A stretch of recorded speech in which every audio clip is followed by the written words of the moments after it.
ഇവനും വന്നല്ലോ, ഇനി വെച്ച് താമസിപ്പിക്കണമെന്ന് ആലോചിക്കുന്നേ. ബ്രോക്കറെ വിളിച്ച് നാളെ തന്നെ അവരോട് വരാൻ പറഞ്ഞാലോ?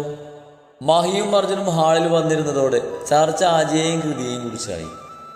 വെച്ച് താമസിപ്പിക്കേണ്ട അരണിമേ, ഇവന് ലീവ് കുറവല്ലേ, അവർക്ക് ഇവിടെ നിന്ന് നടത്തണമെന്നല്ലേ പറഞ്ഞത്. അന്വേഷിച്ചപ്പോൾ നല്ല പയ്യനാണെന്ന പൊതുവെയുള്ള അഭിപ്രായം. ഇത് നടക്കുമെന്ന് എൻ്റെ മനസ്സ് പറയുന്നു. മാഹി പറഞ്ഞത് കേട്ട് കൃതി മുഖം വീർപ്പിച്ചു. മോള് മുഖം വീർപ്പിക്കുന്നത് വേണ്ട, നിനക്ക് ഇഷ്ടമായാൽ മാത്രമേ ഞങ്ങളത് മുന്നോട്ട് കൊണ്ടുപോകൂ. എന്നെ നോക്കി പേടിപ്പിക്കേണ്ട. അവളുടെ നോട്ടം കണ്ട് മഹി ചിരിച്ചു. അതല്ല അങ്കിളെ, ഞാൻ ഇപ്പോഴല്ലേ ബൂട്ടിക്കൊക്കെ സ്റ്റാർട്ട് ചെയ്തൊന്ന് സ്വന്തം കാര്യം നിൽക്കാൻ തുടങ്ങിയത്.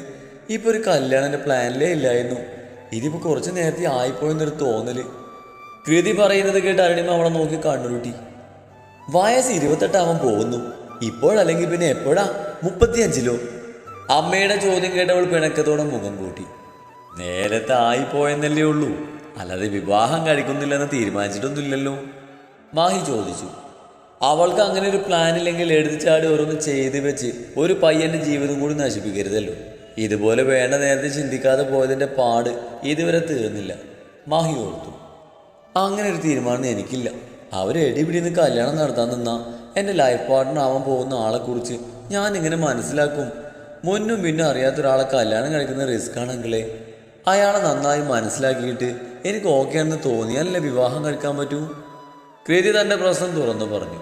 അതിൽ ന്യായമുണ്ടെന്ന് എല്ലാവർക്കും അറിയാം. അന്വേഷിച്ചിടത്തോളം അജയ് നല്ല പയ്യനാ മോളെ. എന്നാലും മോൾ അവനെ കണ്ട് നന്നായി മനസ്സിലാക്കിയിട്ടൊക്കെ ഒരു തീരുമാനം എടുത്താൽ മതി, മാഹി പറഞ്ഞു. കൃതി ആലോചനയിലാണ്ട്. കുറച്ച് സമയം കൊണ്ട് ഒരാളെ പൂർണ്ണമായും മനസ്സിലാക്കി കളയാമെന്നൊന്നും അവൾക്ക് തോന്നുന്നില്ല. എങ്കിലും ഒരു കൈ നോക്കി കളയാമെന്ന് അവൾ തീരുമാനിച്ചു. ഓക്കെ, ഞാൻ നോക്കട്ടെ. ആളെനിക്ക് ഓക്കെ ആണെന്ന് എനിക്ക് തോന്നുവാണെങ്കിൽ മാത്രമേ ഞാനിതിന് സമ്മതിക്കുവേ. ഇനി ഞാനിതിന് ഓക്കെ അല്ലെങ്കിൽ എനിക്ക് ഓക്കെ ആകുന്നത് വരെ കല്യാണക്കാരും പറഞ്ഞ് എന്നെ നമ്മൾ ഡിസ്റ്റർബ് ചെയ്യരുത്. കൃതി ഒരു കണ്ടീഷൻ മുന്നോട്ട് വെച്ചു. അരുണിമയ്ക്ക് മനസ്സില്ല മനസ്സോട് അതിന് സമ്മതിക്കേണ്ടിയും വന്നു. എന്നാൽ പിന്നെ ബ്രോക്കറെ വിളിച്ച് വരാൻ പറയാം അവരോട്, അർജുൻ ഉത്സാഹിച്ചു. കുറച്ച് മുന്നേ വരെ ഇല്ലാതിരുന്ന ആ ഉത്സാഹമൊക്കെ അവനുണ്ട് ഇപ്പോൾ. ബ്രോക്കറെ വിളിക്കുന്ന കാര്യം തീരുമാനമായതോടെ മാഹി കയ്യിലിരുന്ന കോഫി മഗ് അവിടെ വെച്ച് യാത്ര പറഞ്ഞ് പോകാൻ തയ്യാറായി എണീറ്റു. അയ്യോ, എന്തെങ്കിലും കഴിച്ചിട്ട് പോകാം മഹിയേട്ടാ, അരുണിമ പറഞ്ഞെങ്കിലും മഹി അത് നിരസിച്ചു. മോളെ, പോയി മീരയെ വിളിച്ചിട്ട് വാ, അങ്കിൾ പോകാൻ ഇറങ്ങുവാണെന്ന് പറയേ, അരുണിമ കൃതിയോട് പറഞ്ഞതും അവൾ സ്റ്റെയർ ഓടിക്കേറി. മീരയ്ക്ക് എന്തോ സങ്കടമുണ്ട് മഹിയേട്ടാ. ഞാൻ പറഞ്ഞില്ലേ, 2-3 ദിവസമായി എന്തോ അസുഖം വന്ന പോലെയാ. നമ്മളോടൊന്നും മിണ്ടാതെ എപ്പോഴെന്തെങ്കിലുമൊക്കെ ആലോചിച്ച്. മോളെ എന്തെങ്കിലും അലട്ടുന്നുണ്ടോ? മഹിയോട് തൻ്റെ ആശങ്ക അരുണിമ പങ്കുവച്ചു. നിന്നോട് എന്തെങ്കിലും പറഞ്ഞോടാ മീര? അവർ പിന്നെ മകനോട് തിരക്കി. 2-3 ദിവസം മുമ്പ് നീരജയെ കാണാൻ പോയിരുന്നു. അമ്മയെ കണ്ടിട്ട് വരുമ്പോഴൊക്കെ അവൾക്ക് ഈ മൂകത പതിവാണല്ലോ, അതാവും. അല്ലാതെ അവൾക്ക് എന്ത് പ്രശ്നം? അരുണിമയ്ക്കൊരു സംശയം വരാത്തക്ക വിധം മാഹി പറഞ്ഞു. അരുണിമ അതായിരിക്കുമെന്ന് കരുതി ആശ്വസിച്ചു. മീരയോർത്ത് പാവം തോന്നുകയും ചെയ്തു. എന്നാൽ ഞാൻ ഇറങ്ങാം, ഞാൻ പോയെന്ന് മീരയോട് പറഞ്ഞാൽ മതി. ഇരുവരോടും പറഞ്ഞുകൊണ്ട് മഹി ഉടനെ പോവുകയും ചെയ്തു. കൃതി മീരയെ അന്വേഷിച്ച് ചെല്ലുമ്പോൾ മുഖം കാൽമുട്ടിലേക്ക് ചേർത്ത് വെച്ച് നിലത്തിരിക്കുകയാണ് മീര. കൃതി ഓടി അവൾക്ക് അരികിലേക്ക് വന്നു. അവളുടെ മുഖം പിടിച്ചുയർത്തിയപ്പോഴാണ് അവൾ കരയുകയാണെന്ന് കൃതിക്ക് മനസ്സിലായത്. മീരെ, എന്താണിത്? അവളുടെ കണ്ണിന്തിരി തുടച്ചുകൊണ്ട് കൃതി തിരക്കിയതും താങ്ങാനൊരു തോള് കിട്ടിയ ആശ്വാസത്തിൽ അവൾ കൃതിയുടെ തോളിലേക്ക് ചാഞ്ഞു. അവളുടെ നെഞ്ചിലെ ഭാരം കൃതിക്ക് മുന്നിൽ ഇറക്കി വെച്ചു. മീരയ്ക്ക് പറയാനുള്ളതൊക്കെ കേട്ട് കഴിഞ്ഞപ്പോൾ കുറ്റപ്പെടുത്തണോ ആശ്വസിപ്പിക്കണമെന്നോ അറിയാതെ ഇരുന്നു പോയി കൃതി. കുറച്ച് ക്രൂരായിപ്പോയി മീരെ. ഏറെ നേരത്തെ മൗനത്തിന് ശേഷം കൃതി പറഞ്ഞപ്പോൾ മീര തലകുനിച്ചിരുന്നു. കൃതി അന്നേരം അവളുടെ കൂടപ്പിറപ്പിനെ ഓർത്തു. 2 വർഷം ആരോടും ഒരു പരാതിയും പറയാതെ കളിച്ചും ചിരിച്ചും തങ്ങൾക്ക് മുന്നിൽ അവളുടെ നെഞ്ച് നേറി ഓർക്കും തോറും തങ്ങളുമായി വീഡിയോ കോൾ ചെയ്യുമ്പോൾ മീരയെ കണ്ണു നിറയെ നോക്കിയിരിക്കുന്നവനെ കാണുമ്പോൾ അന്നൊക്കെ ഒരു ആക്കിച്ചിരിയോടെ കണ്ടില്ലെന്ന് നടിക്കുമായിരുന്നു. ഇന്നതൊക്കെ ഓർക്കുമ്പോൾ നെഞ്ചിലൊരു ഭാരം. മീരയോട് വല്ലാത്ത ദേഷ്യം തോന്നിപ്പോകുന്നു. അവൾക്ക് പറയാനുള്ളത് മുഴുവൻ കേട്ടപ്പോൾ കൃതി ഒത്തും ആലോചിക്കാതെ അവളുടെ മോന്തക്കെട്ടൊന്ന് കൊടുത്തു. അവളുടെ ഒരു അർഹതയില്ലായ്മ. കൃതി പല്ല് കടിച്ചു. മീര കവളിൽ കൈവച്ച് കൃതിയെ നോക്കിയിരുന്നതല്ലാതെ ഒന്നും മിണ്ടിയില്ല. എൻ്റെ ഏട്ടനത്ര ഇടുങ്ങിയ ചിന്താഗതിയൊന്നുമല്ല. നിന്റെ ജീവിതത്തിൽ സംഭവിച്ചതൊന്നും നിന്റെ തൊറ്റുകൊണ്ടുണ്ടായതല്ല. ഒരു വിവാഹം കഴിഞ്ഞു എന്നുള്ളത് അത്ര മഹാ അപരാധവുമല്ല. അച്ഛൻ പോയി മാസം ഒന്ന് തികഞ്ഞപ്പോൾ തന്നെ വിവാഹം കഴിക്കാൻ ഏട്ടനൊരു ബുദ്ധിമുട്ടുണ്ടായിരുന്നു എന്നുള്ളത് സത്യം.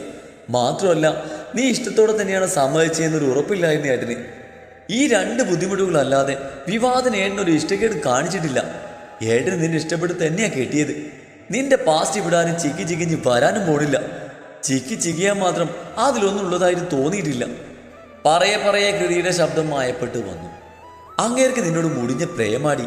ഞങ്ങളെ ഫോൺ ചെയ്യുമ്പോൾ എത്ര വട്ടം ആ പാവം നിന്നെയും വായി നോക്കി ഇരുന്നിട്ടുണ്ട്. എവിടെ, നിനക്കതൊന്നും കാണാൻ നേരമില്ലല്ലോ. കൃതി സങ്കടത്തോടെ പറഞ്ഞു. മീരക്കും സങ്കടം വന്നു. പാവാടി ഏട്ടൻ, നിന്നെ ഒത്തിരി ഇഷ്ടം. എത്ര തവണ നീ അറിയാതെ നിന്നെ നോക്കി വെള്ളമിറക്കി ഇരുന്നിട്ടെന്ന് അറിയോ നിനക്ക്? നീ ഇത്രയൊക്കെ ഒപ്പിച്ച് വെച്ചിട്ടും ഞങ്ങളോടൊന്നും നിന്നെപ്പറ്റി ഒരു പരാതി പോലും പറഞ്ഞിട്ടില്ല ഇതുവരെ. അത് നിന്നെ നഷ്ടപ്പെടാതിരിക്കാൻ വേണ്ടിയായിരിക്കില്ലേ? നീ ഇത്രയും അവഗണിച്ചിട്ടും തിരിച്ചൊന്നും പ്രതീക്ഷിക്കാതെ ഏട്ടൻ നിന്നെ സ്നേഹിക്കുന്നുണ്ടെങ്കിൽ ആ സ്നേഹത്തെക്കാൾ വലുതായി എന്തുണ്ടടി? ഇനിയും വേദനിപ്പിക്കലടി ആ പാവത്തിനെ. മീരയെ പൂർണ്ണമായി അങ്ങ് തള്ളിപ്പറയാൻ കഴിയാതെ കൃതി അവളെ കെട്ടിപ്പിടിച്ചു. ഏട്ടന് വേണ്ടി സംസാരിച്ചു. ഇല്ലടി, ഇനി അറിഞ്ഞോ അറിയാതെയോ ഞാൻ നിന്റെ ഏട്ടനെ വേദനിപ്പിക്കില്ല. പക്ഷേ നിന്റെ കല്യാണം കഴിഞ്ഞാലുടൻ ഡിവോഴ്സ് ചെയ്യണമെന്ന് അച്ഛൻ പറഞ്ഞത്. നിന്റെ ഏട്ടൻ അത് സമ്മതിക്കുകയും ചെയ്തു. മീരയുടെ സ്വരം വിടറി. മാഹിയങ്ങൾ അന്നേരത്തെ ദേഷ്യത്തിൽ പറഞ്ഞതാവും. കൃതി അതിനെ നിസ്സാരവൽക്കരിച്ചു.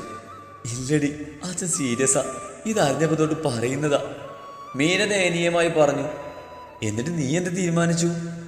ഇത്തിരി നേരം എന്തോ ആലോചിച്ചുകൊണ്ട് കൃതി തിരക്കി. സമ്മതിക്കില്ല, ചത്താനും സമ്മതിക്കില്ല ഞാൻ, അവൾ വീറോടെ പറഞ്ഞു. മീരയെയും അവളെ വിളിക്കാൻ പോയ കൃതിയെയും തിരക്കി വന്ന് മുറിക്ക് പുറത്ത് നിൽക്കുകയായിരുന്നു അർജുൻ. ഇതൊക്കെ കേട്ട് രസം പിടിച്ച് നിൽപ്പുണ്ടായിരുന്നു.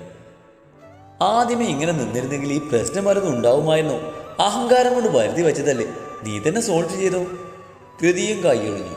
ആരൊക്കെ തള്ളിപ്പറഞ്ഞാലും ഡിവോഴ്സ് സമ്മതിക്കില്ലെന്ന് മീര ഉറപ്പിച്ചിരുന്നു.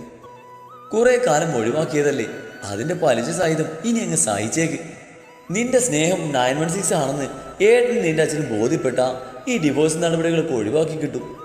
കൃതി ഗൗരവത്തോട് ഉപദേശിച്ചു. ഏട്ടത്തിയുടെ സ്ഥാനത്ത് മീരയ്ക്ക് പകരം മറ്റൊരാളെ കാണാൻ അവൾക്കും താല്പര്യമില്ല. കഴിഞ്ഞതൊക്കെ മറന്ന് പരസ്പരം മനസ്സിലാക്കിയും സ്നേഹിച്ച് ജീവിക്കാൻ അവൾക്ക് കഴിഞ്ഞാൽ അതിൽ പരം സന്തോഷം അവൾക്കും വേറെയില്ല. അതുകൊണ്ട് മീരയെ നന്നായൊന്ന് ഉപദേശിച്ചു വിട്ടു. തൻ്റെ ഏട്ടനെ സ്നേഹിക്കാനും സന്തോഷിപ്പിക്കാനും ഒക്കെ ഉപദേശിക്കുമ്പോൾ കൃതിയുടെ മനസ്സ് ശാന്തമാവുകയായിരുന്നു.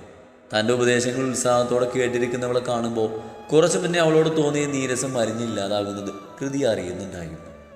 നിന്റെ ഏട്ടക്കൂട്ടത്തിനെ ഞാൻ അച്ഛനോട് പറയിപ്പിക്കും, ഡിവോഴ്സ് വേണ്ടെന്ന്. ഒടുക്കൻ ശപഥമെടുത്ത പോലെ അവൾ കണ്ണൊക്കെ തുടച്ച് നിലത്തിന്ന് എണീറ്റു.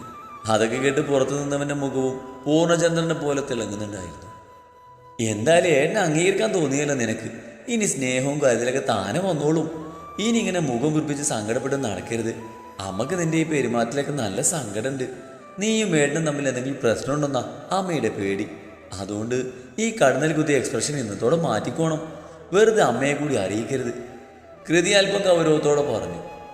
പിന്നെ അങ്കിളിനും സങ്കടം ഉണ്ടാവും. പഴയതുപോലെ ഒന്ന് ഉഷാറായി ഓഫീസിലൊക്കെ പോയി തുടങ്ങിക്കോ. അങ്കിളുടെ പിണക്കവും മാറ്റണ്ടേ? കൃതി പറയുന്നതിലും കാര്യമുണ്ടെന്ന് തോന്നി അവൾക്ക്. ആദ്യം പോയി മുഖം കഴിക്കുമെന്ന് ഈ മോന്തി ഒന്ന് മിനിക്ക്. ഇനിയിപ്പോൾ നിന്നെ കാണുമ്പോൾ തന്നെ അമ്മക്ക് മനസ്സിലാവും നീ ഇവിടെ കരഞ്ഞു മെഴുകിയത്, കൃതി പറഞ്ഞു. അത് കേട്ട് തലകുലുക്കി മീര പോയി മുഖം കഴുകുമെന്ന് മുഖം വൃത്തിയാക്കി മുടിയിൽ ക്ലിപ്പിട്ട് കൃതിക്കൊപ്പം താഴേക്ക് നടന്നു. അവർ ഹാളിലേക്ക് ചെല്ലുമ്പോൾ അർജുൻ സെറ്റിയിലിരിപ്പുണ്ട്. പത്രത്തിലാണ് ശ്രദ്ധ. മീര കിച്ചണിലേക്ക് നടക്കും വഴി അവനൊന്ന് നോക്കിയെങ്കിലും അവൻ പത്രത്തിൽ മുഴുകിയിരിപ്പാണ്. അവളങ്ങ് കടന്നു പോയതും അവൻ കുസൃതി ചിരിയോടെ പത്രത്തിൽ നിന്നും മിഴികൾ ഉയർത്തി നോക്കി. അവൾ കണ്ണിൽ നിന്നും മറഞ്ഞതും അവൻ നോട്ടം വീണ്ടും പത്രത്തിലേക്കാക്കി.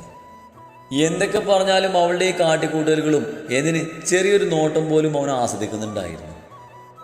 മധുരാവിലത്തേക്കുള്ള ബ്രേക്ക്ഫാസ്റ്റ് തയ്യാറാക്കുമ്പോഴാണ് കോളിംഗ് ബെല്ല് മുഴങ്ങിയത്. വരലക്ഷ്മി ജയിലായത് പിന്നെ അവരുടെ അച്ഛനും അമ്മയും ആകെ തളർന്നുപോയി. എന്നും അസുഖങ്ങളാണ്. അവരെ മുറിക്ക് പുറത്തേക്ക് പോലും കാണുന്നത് വളരെ വിരളമായിരുന്നു. അമ്മായിയമ്മ കിച്ചണിലേക്ക് കയറാതെ മുറിയിലേക്ക് ഒതുങ്ങിയതോടെ കുടുംബം മൊത്തം പട്ടിണിയായി. ഒരു ജോലിക്കാരിയെ വെക്കണമെന്ന മധുവിൻ്റെ ആവശ്യം വിഷൻ മൈൻഡ് പോലും ചെയ്തില്ല. അതിന് കാരണമുണ്ട്. വരലക്ഷ്മി ജയിൽ പുള്ളി ആയതും മഹിയുടെ ശത്രുവായതും പുറംലോകം അറിഞ്ഞു തുടങ്ങിയതിൽ പിന്നെ വിഷന്റെ ബിസിനസ്സിൽ താളപ്പിഴകൾ സംഭവിച്ചു തുടങ്ങി. മഹിയോടുള്ള ക്ലയൻസിന്റെ പ്രീതി കാരണമോ വരലക്ഷ്മിയുടെ കേസിന്റെ പിന്നാലെ നടക്കുന്നതിനിടയിൽ ഓഫീസ് കാര്യങ്ങളിലുണ്ടായ അശ്രദ്ധയോ കാരണമെന്ന് വ്യക്തമല്ല. തട്ടിയും മുട്ടിയും ഒരുവിധം മുന്നോട്ട് കൊണ്ടുപോകുകയെന്ന ബിസിനസ് ഈ ഒരു സംഭവത്തോടെ നഷ്ടത്തിലേക്ക് കൂപ്പുത്തിയേക്കാവുന്ന സാഹചര്യത്തിലാണ്. അതുകൊണ്ടിപ്പോൾ ഒരു ജോലിക്കാരിയെ നിയമിക്കാനുള്ള സാമ്പത്തികം വിഷനില്ല. പട്ടിണി കിടന്ന് മടുത്തപ്പോൾ വേറെ വഴിയില്ലാതെ മധു തന്നെ കിച്ചണിൽ കയറി തുടങ്ങി. ജോലിക്കാരിയെ നോക്കിയിരുന്ന പട്ടിണി കിടന്ന് ചാവെന്ന് ബോധ്യപ്പെട്ടിട്ടാവും. ഈ നേരത്തെ ഇതാരാണെന്ന് ഓർത്തുകൊണ്ട് കയ്യും തുടച്ച് മധു പോയി ഡോറ് തുറക്കുമ്പോൾ മുന്നിൽ പുഞ്ചിരിയോട് ആരൊക്കെയോ നിൽക്കുന്നു. ആരാ? മുന്നിൽ നിൽക്കുന്ന അപരിചിതരെ കണ്ട് മധു ചോദിച്ചു. ഞാൻ CHN കോളേജിലെ ഇംഗ്ലീഷ് പ്രൊഫസറാണ്. ദിയയുടെ ക്ലാസ് ഇൻചാർജ് എനിക്കാണ് എന്ന് മുന്നിൽ നിൽക്കുന്ന ചെറുപ്പക്കാരൻ പറയുമ്പോൾ മധു പെട്ടെന്ന് ചിന്തിച്ചത് ദിയ എന്തെങ്കിലും ഒപ്പിച്ചോ എന്നാണ്. അപ്പോഴും കൂടെയുള്ളവരെ കണ്ടപ്പോൾ വീണ്ടും സംശയമായി. എന്താ സാർ, അവൾ എന്തെങ്കിലും കുഴപ്പം?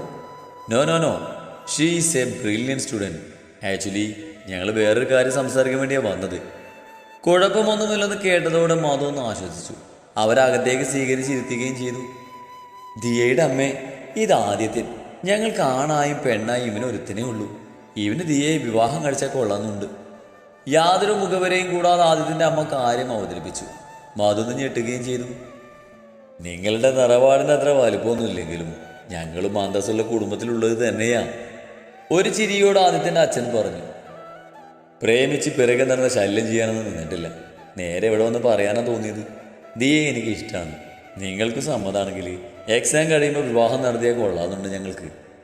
മുന്നിലിരിക്കുന്ന സുന്ദരനായ ചെറുപ്പക്കാരനെ കണ്ട് മധുവിൻ്റെ മനസ്സും നിറഞ്ഞിരുന്നു അന്നേരം. ദിയയുടെ അമ്മ ഒന്നും പറഞ്ഞില്ല. ആദിത്യൻ്റെ ചോദ്യം കേട്ടപ്പോഴാണ് മധു അവൻ്റെ മുഖത്തിൽ നിന്ന് നോട്ടം മാറ്റുന്നത്. അതിപ്പോൾ ഞാൻ തനിച്ച് എങ്ങനെയാണ് ഒരു തീരുമാനം എടുക്കുക? ദിയോടും അവളുടെ അച്ഛനോടൊന്ന് സംസാരിച്ചിട്ട് സ്വന്തമായി തീരുമാനങ്ങൾ എടുക്കുന്ന മധു അവർക്ക് മുന്നിൽ വിനയത്തോടെ പറഞ്ഞു. തങ്ങളുടെ ഇപ്പോഴത്തെ അവസ്ഥയ്ക്ക് ഈ ആലോചന പോലും വരേണ്ടതല്ല. ആഗതരെ കണ്ടിടത്തോളം കാശുള്ള വീട്ടുകാരാണെന്ന് തോന്നിക്കുന്നൊക്കെയുണ്ട്. പയ്യന് മോശമില്ലാത്ത ജോലിയുണ്ട്. വരലക്ഷ്മിയുടെ കേസിൻ്റെ കാര്യങ്ങളൊക്കെ അറിഞ്ഞ് ആരും ഇങ്ങോട്ട് പെണ്ണ് ചോദിച്ച് വരാറില്ല. ഇപ്പോൾ തൻ്റെ മകളുടെ ഭാവി ഇനി എന്താവുന്ന ടെൻഷൻ മധുവിന് ആവോളുണ്ട്. അപ്പോഴാണ് ഇങ്ങോട്ടൊരു ആലോചന വരുന്നത്. ഒറ്റ നോട്ടത്തിൽ മധുവിനെ നന്നായി ബോധിക്കുകയും ചെയ്തു. ദിയയുടെ അച്ഛനില്ലേ? ആദിത്യൻ്റെ ധൃതി കണ്ട് അവൻ്റെ അച്ഛൻ അവനെ ഒന്ന് ഇരുത്തി നോക്കി. ആരെയോ കാണാനുണ്ടെന്ന് പറഞ്ഞ് നേരത്തെ പോയി. ബിസിനസ് പൊട്ടിപ്പൊളിഞ്ഞ് വീഴാതെ താങ്ങി നിർത്താനുള്ള ഓട്ടത്തിലാണ് വിഷൻ. തങ്ങൾ പൂർണ്ണമായും തകർന്നുവെന്ന് ആദിത്യനും കുടുംബവും അറിഞ്ഞു കാണുമോ ഇല്ലയോ എന്നായി പിന്നെ മധുവിൻ്റെ ചിന്ത. ഇന്നത്തെ തങ്ങളുടെ സാമ്പത്തിക സ്ഥിതിക്ക് ദിയയുടെ വിവാഹം നടത്തിവിടാൻ കഴിയില്ലെന്നും മധുവിനറിയാം. എന്നാൽ അതൊക്കെ തുറന്നു പറഞ്ഞ് ഈ ആലോചന മുടക്കാൻ മധുവിനും വയ്യ. വിശ്വേട്ടൻ വന്നിട്ട് ഞങ്ങൾ മോളോട് കൂടി ഒന്ന് സംസാരിച്ചിട്ട് അറിയിച്ചാൽ പോരെ? ആ പയ്യൻ്റെ ആസ്തി കണ്ടുപിടിക്കാനുള്ള സമയമാണ് മതി ചോദിക്കുന്നത്. മതി, ഞങ്ങൾക്ക് ധൃതിയൊന്നുമില്ല. എല്ലാവരും കൂടി ആലോചിച്ച് തീരുമാനിച്ചിട്ട് അറിയിച്ചാൽ മതി. ദിയയുടെ കയ്യിൽ എൻ്റെ നമ്പർ ഉണ്ടാവും, ആദിത്യൻ പറഞ്ഞു. മധു മനസ്സും നിറഞ്ഞത് ചിരിച്ചു. കാഴ്ചയിൽ കുഴപ്പമൊന്നുമില്ല. തൻ്റെ ധാരണ ശരിയാണെങ്കിൽ ഇത് ദിയയുടെ ഭാഗ്യമായിരിക്കുമെന്ന് അവർ വിശ്വസിച്ചു. ദിയയില്ലേ? അവനേറെ വിമ്മിഷ്ടപ്പെട്ടുകൊണ്ട് തിരക്കി. അവൾ കോളേജിൽ പോകാൻ വേണ്ടി റെഡിയാവാൻ പോയതാ. അവൻ്റെ മുഖത്ത് ആ പരവേശം ആസ്വദിച്ചുകൊണ്ട് മധു പറഞ്ഞു. എന്നാൽ പിന്നെ ഞങ്ങൾ ഇറങ്ങുമ്പോൾ എല്ലാവരും കൂടി തീരുമാനിച്ചിട്ട് അറിയിച്ചാൽ മതി. ആദിത്യനും അച്ഛനും അമ്മയും എണീറ്റു. അയ്യോ, ഒരു ചായ പോലും കുടിക്കാതെ പോവാണോ? നിങ്ങളിരിക്ക്, ഞാനിപ്പോൾ ഒരു ചായ എടുക്കാം.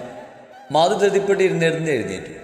ഒന്നും വേണ്ട, ഞങ്ങളുടെ മോൻ്റെ കാര്യത്തിൽ ഉപേക്ഷ വിചാരിക്കാതിരുന്നാൽ മാത്രം മതി. അവൻ്റെ ഇഷ്ടമാണ് ഞങ്ങൾക്ക് വലുത്. മധുവിൻ്റെ കൈകൾ കവർന്നുകൊണ്ട് ആദിത്യൻ്റെ അമ്മ പറഞ്ഞു.